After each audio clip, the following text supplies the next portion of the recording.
औज़ु बिल्लाहि मिनश्शैतानिर्रजीम बिस्मिल्लाहिर्रहमानिर्रहीम। नाज़रीन इकराम, लाहौर हाई कोर्ट की जजमेंट है सिविल रिवीजन नंबर 42701 बटा 2022 Asadullah Khan versus province of Punjab and others. ये नाज़रीन इकराम आपको लाहौर हाई कोर्ट की वेबसाइट पर 2023 LHC 2234 2023 LHC 2234 ये इसका नंबर है। ये लाहौर हाई कोर्ट की वेबसाइट पर इस नंबर से आपको मिल सकती है। लेटेस्ट फैसला है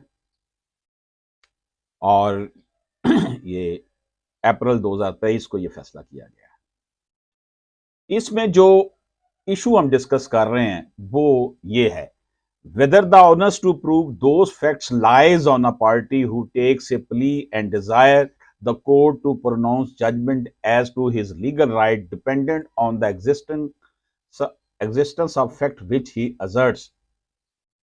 उसने कहा जनाब, क्या अगर कोई पार्टी कोई फरीक ये कहता है कि जजमेंट उसके कानूनी हक के मुतल्लक दी जाए और जो वो हकायक फैक्ट्स पेश करे, तो क्या ये उसका फर्ज है कि वो फिर उसको साबित भी करे कि ये मेरा कानूनी हक है या नहीं है।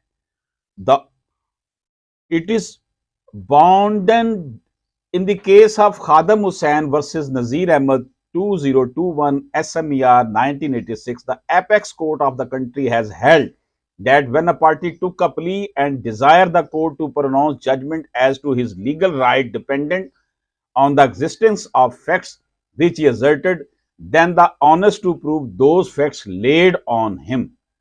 अगर कोई फरीक कहता है कि जनाब मेरा ये लीगल राइट है और जो मैंने फैक्ट्स पेश किए हैं इसके मुताबिक ये मेरा हक है, तो उसको फिर साबित करना भी उसी फरीक के अदालत में वो साबित करे कि वाकई ये उसका राइट बनता है।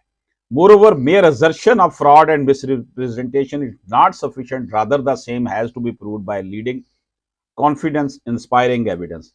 ये नहीं है कि आप सिर्फ और सिर्फ क्या करें, सिर्फ फ्रॉड का इल्जाम लगा दें। मिसाल दे रहा हूं आपको, बड़ी इंपॉर्टेंट एग्जांपल जो मेरे सामने केसेस आते हैं उसकी। नाज़रीन इकराम, मसलन बाप कहता है बेटी को कि बेटी ने ये मुझसे फ्रॉड के जरिए गिफ्ट करवा लिया है और कब्जा भी कर लिया, क्योंकि मैं ज़हनी तौर पर अनसाउंड माइंड था, बीमार था, मेरी यादाश्त कमज़ोर हो गई थी, मेरी उम्र उस वक्त 80 साल थी। तो अदालत कहेगी उस शख्स को कि आप साबित करें, कोई मेडिकल सर्टिफिकेट लेकर आएँ, कोई दवाइयों की पर्चियाँ लेकर आएँ कि वाकई आपकी ज़हनी हालत इस तरह की थी कि आपसे ज़बरदस्ती उसने झूठ मूठ करके ये करवा लिया। ये चीज़ जो है ना, ये फिर उसने साबित करनी है कि ये मेरा लीगल राइट है और मुझसे ये फलां शख्स छीन रहा है, तो फिर वो बंदा साबित करेगा कि उससे ये लीगल राइट कैसे छीना गया। क्या वाकई वो अनसाउंड माइंड था, क्या वाकई वो ज़हनी तौर पर कमज़ोर था, बीमार था, उसके ऊपर कोई प्रेशर डाला गया, कोई मिसरिप्रेजेंटेशन की गई, कोई फ्रॉड किया गया। तो ऑनेस्ट टू प्रूव उस शख्स के ऊपर होगा जिसने अदालत में जो गया है और ये कह रहा है कि जनाब जजमेंट दें कि ये उसका लीगल राइट है, dependent on the evidence of facts. वो फैक्ट्स दे रहा है कि देखें जी मेरे साथ उसने ये किया। भाई अगर वो दे रहा है फैक्ट्स, तो साथ फिर वो साबित करे कि सिर्फ ये कहना कि ये मेरे साथ फ्रॉड हो गया काफी नहीं है, बल्कि sufficient, rather the same has to be proved by leading confidence inspiring evidence। ऐसे एविडेंस दे, ऐसी शहादतें दे, ऐसी बात, ऐसा अदालत के सामने अपने एविडेंस दे जिससे पता चले कि वाकई फ्रॉड हुआ है। सिर्फ उसके कहने से अदालत ये नहीं मान जाएगी कि तुम्हारे साथ फ्रॉड हुआ। इजाजत दीजिए, अल्लाह हाफिज।